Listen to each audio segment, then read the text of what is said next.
both teams. This is not DC United's regular lineup, and they got to get used to playing it with one another. And Bayern Munich really just getting the blood flowing.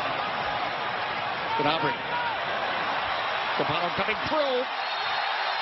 Donovan Pines defending.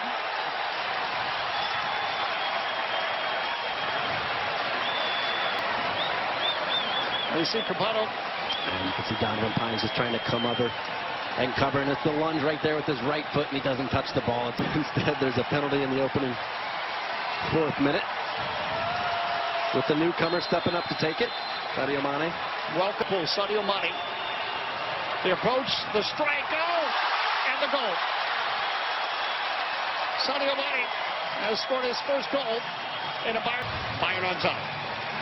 And how quickly Bayern can just find the gaps and exploit the back line, and they did just that. And then it's Sadio Mane, who Kempen guesses the right direction. He jumps to his right, gets a good leap. It's the pace and the power behind the ball, though, not so much the accuracy is what causes it to hit the back of the net. He just couldn't track the flight of it, given the pace behind it. And yes, he gets 2 hands to it, but not enough to keep it out.